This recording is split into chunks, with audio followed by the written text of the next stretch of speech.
إن الحمد لله نحمده ونستعينه ونستهديه ونستغفره ونعوذ بالله من شرور أنفسنا ومن سيئات أعمالنا من يهده الله فلا مضل له ومن يضلل فلا هادي له وأشهد أن لا إله إلا الله وحده لا شريك له وأشهد أن محمدا عبده ورسوله.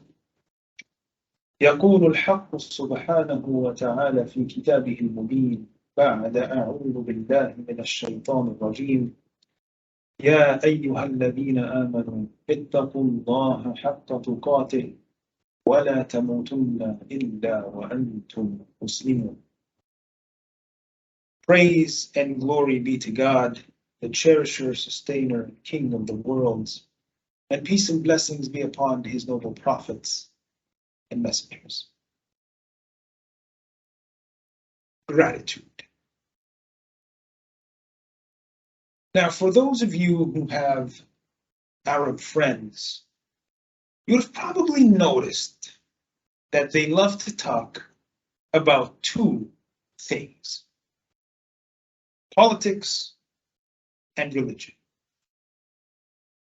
And a couple of years ago, I was at a cafe with a Lebanese friend of mine, and we were sitting down conversing about those two very topics. And at one point in the conversation, he said to me, I don't need to pray to be a good Muslim. I don't need to pray to be a good person. I can donate charity. I can help the poor without praying one rakat. I can help a lady cross the road without having the need to pray. I don't need to pray to be a good Muslim. And so we debated back and forth, and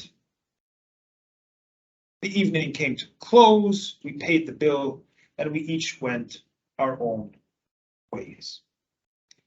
Now, his statement struck a chord with me, and I thought about it for some time. And a couple of weeks later, I met with this friend again at a cafe, and we indulged in similar types of conversation about religion, about politics. And at one point in the conversation, I said to him, look, I'm taking a course and I need to do a couple of interviews. And I was wondering if you would be interested in being one of those data points. Would you be interested in being one of my interviewees? I said, sure. I said, perfect. So I asked him the first question. I said, look, what price would you sell your eyesight at? What's the price point that you would sell your eyesight for? He said, what do you mean? I said, what would it take for you to sacrifice your eyesight? What would it take for you to wake up the next day not being able to see your kids or your wife, or maybe even a beautiful sunset? What price would you ask for? And in less than a heartbeat, he said, I would not sell my eyesight. The value is infinite. I said, okay. Second question, let's bring it down a notch. What price would you sell your hearing for? What would it take for you to be willing to sacrifice your hearing? What would it take for you to wake up the next day not being able to hear your kids calling you Baba or birds chirping in the morning? What price point would that be? What would you ask for? And again, without any hesitation, you said, no price. The value is infinite. I said, okay. Question number 3. I'm going to bring it down a notch. Imagine people came to you and said, look, we're going to amputate your leg and we'll be ready to give you whatever you want, what would you ask for? He said again, nothing. I would not sell my leg. There is no price I would ask for it. The value is infinite. I said, last question. Choose one of your fingers. What price would you ask for that? Which finger would it be? And what's the monetary value that you would ask for that? Now, this question, he hesitated for a bit, but then again, he said, look, again, I would not be willing to sell, not even a finger. I said, cool. Thank you very much. That's the end of my interview. And we continued conversing. And towards the end of the evening, I said, I need your advice about something. I said, sure. I said to him, we have a mutual friend. I'm not going to tell you his name, but we have a mutual friend who a couple of weeks ago was not feeling too well. So I took him aside, we sat down, we spoke, we had a conversation, and I learned that he wasn't doing well financially. And so I asked him, would you be willing to take $1,000? I'll lend you $1,000. And so I did. And I got really frustrated. So my Lebanese friend said to me, well, why are you frustrated? I said, because he never said thank you. And it's been a couple of weeks since I lent him the money. And so far, he hasn't said thank you. And so my friend said to me, you know what? That is an ungrateful friend.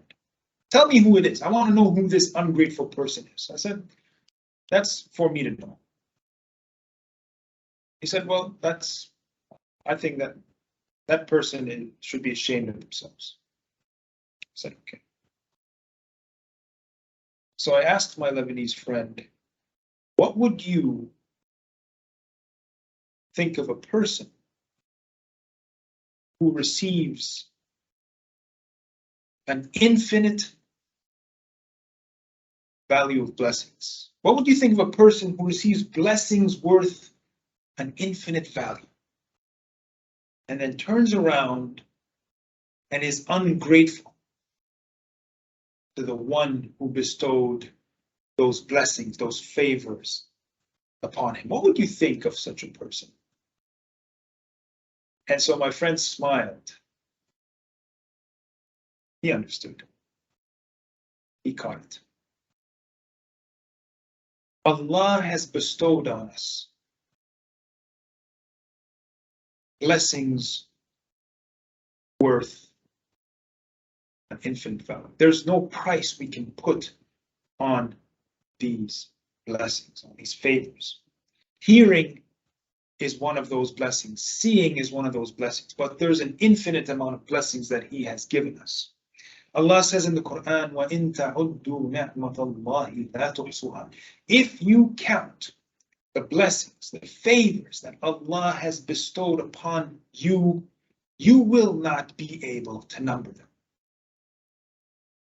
Now, in return for these blessings, one of the things that He has asked of us is not to pray 24 hours a day. All He's asked is for 15, 20 minutes of our time to thank Him for these infinite blessings that are worth an infinite value. Only 15 to 20 minutes. Is that too much to ask? He is teaching us how to be grateful. Today, science is telling us the benefits of being grateful. Psychologists and others are prescribing gratefulness. You need to pull out a diary and write down things that you're grateful for because it helps.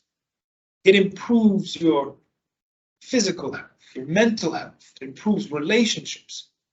It improves your quality of sleep. And so Allah is showing us how to be grateful. And you know what's funny? He doesn't need our prayer. He does not need our prayer. He has no benefit from it. Whereas we have a benefit from praying. We have the benefit of being grateful, but we also have the benefit of the relationship that we build with Allah. The root of salat is sila, connection. Allah wants to connect with us. He wants to establish a relationship with us. And yet here we are, some people closing the door in his face by saying, I don't need to pray. I don't need to pray. We are not doing Allah a favor by praying. He is doing us a favor by asking us to pray. Prayer, brothers and sisters, is a gift from Allah. Let us accept that gift with open arms. أقول قولي هذا وأستغفر الله لي ولكم ولسائر المسلمين فاستغفروه إنه هو التواب الرحيم.